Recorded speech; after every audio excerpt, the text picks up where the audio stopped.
Sabe, existe um tipo de oração que a gente não faz com palavras. Ela é sentida, vibrada. É como se fosse uma linguagem secreta. E é sobre isso que a gente vai mergulhar hoje. Uma forma de rezar que é considerada o idioma mais antigo da criação. Uma comunicação silenciosa que, quando a gente acerta, alinha nossa mente e nosso coração com o universo inteiro. Então, vamos entender isso aqui. A ideia principal é a seguinte: o universo não entende palavras, ele entende frequência. É como um rádio. Se a gente quer ouvir uma estação de rock, não adianta sintonizar na estação de música clássica, né? É por isso que muitas preces parecem não funcionar. A pessoa pede paz, mas está vibrando no medo. Pede prosperidade, mas sente escassez lá no fundo. A sintonia está completamente errada.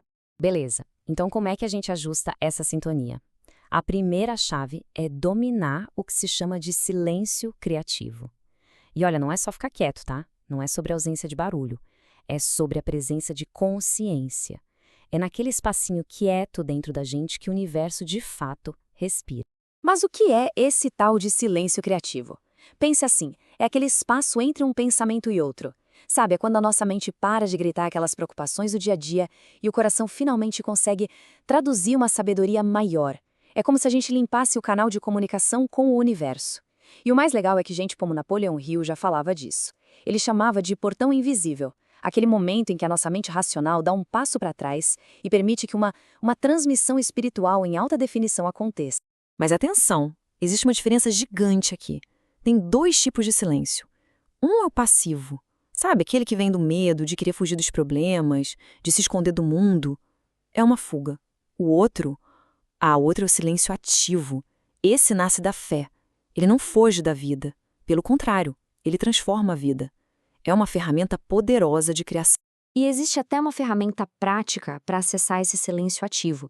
É quase uma chave neurológica, uma técnica de respiração bem simples, o 4-7-8. A gente inspira por 4 segundos, segura o ar por 7 e solta bem devagar por 8 segundos. Parece bobagem, né? Mas isso tem o poder de literalmente acalmar a parte do cérebro que lida com ansiedade e ativar a parte que nos dá clareza e foco. É como apertar um botão de reset. Ok, chave número 2. Se o silêncio é o portal, a gratidão é o acelerador. E não é qualquer gratidão.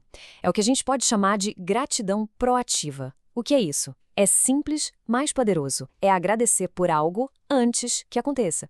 É basicamente viver o sentimento do futuro agora, no presente. Pensa comigo.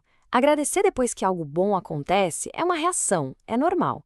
Mas agradecer antes, isso é criação. Quando a gente faz isso, a gente envia um sinal de confiança absurdo para o universo. É como dizer, olha, eu confio tanto que já estou agradecendo. É afirmar na nossa vibração que aquilo que a gente quer já é real. E tem uma história real que mostra o poder disso na prática. Um experimento feito por Bob Proctor lá em 1987. Ele juntou 50 pessoas e deu uma tarefa simples. Todos os dias agradecer por um dinheiro que elas ainda não tinham recebido. Sabe o que aconteceu? Na primeira semana, 47 pessoas desistiram. A dúvida e a impaciência falou mais alto. Mas 3 pessoas continuaram. E o que aconteceu com elas depois de 90 dias foi simplesmente impressionante. Um desses 3 participantes manifestou, pasme, $180 mil em 90 dias. Mas qual foi o segredo? Onde é que eles acertaram? Foi numa mudança bem sutil na vibração. Eles não agradeciam com a energia de quem pede algo. Eles agradeciam com a energia de quem lembra de algo que já é certo. A alma dele já sentia como real, mesmo que a mente lógica dissesse, ué, cadê? Essa coerência entre sentir e pensar foi o que virou o jogo. Isso nos leva direto para a terceira chave, que é talvez uma das mais importantes. É sobre o comando da palavra interior. Sabe aquela vozinha dentro da nossa cabeça? Aquele diálogo interno que ninguém mais ouve? Pois é, aquilo é uma oração constante, 24 horas por dia.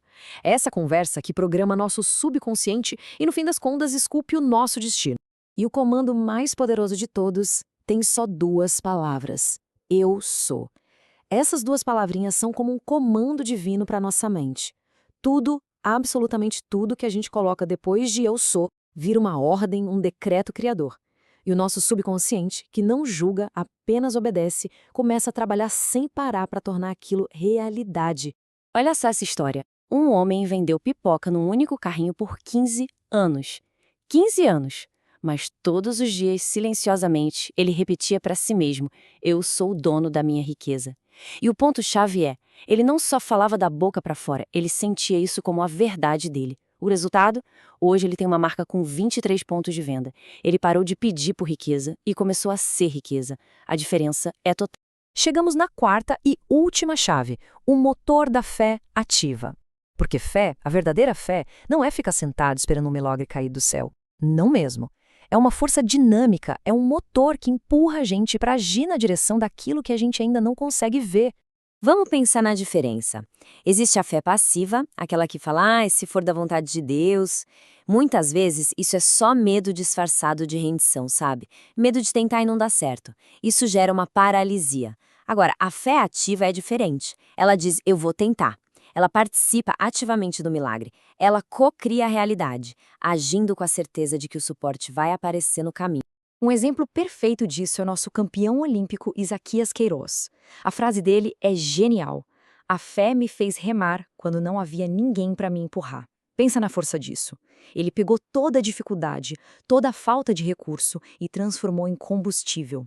Ele agiu mesmo quando tudo parecia contra. Isso, meus amigos, é a mais pura fé ativa.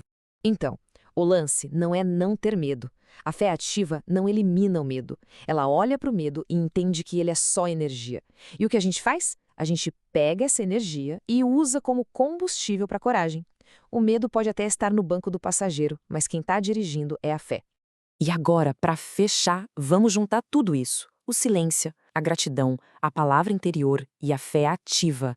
Todas essas chaves apontam para uma única coisa: curar essa ideia maluca que a gente aprendeu de que espiritualidade e riqueza não se misturam.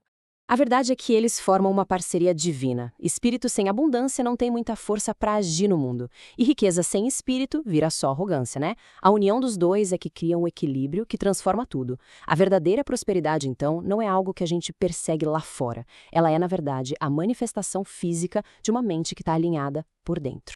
É por isso que se diz que a mente que serve ao bem comum nunca empobrece.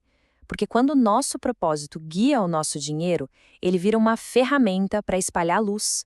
A prosperidade vira só um reflexo dessa coerência interna, não um prêmio a ser conquistado. O foco muda do me dá universo para universo me usa. E no final das contas, o grande segredo é este: o poder nunca esteve do lado de fora, sempre esteve dentro. A escolha, então, é nossa, a cada momento. A nossa mente vai ser o nosso altar, um lugar sagrado de criação, ou vai ser um campo de batalha cheio de conflito interno? A escolha é toda nossa.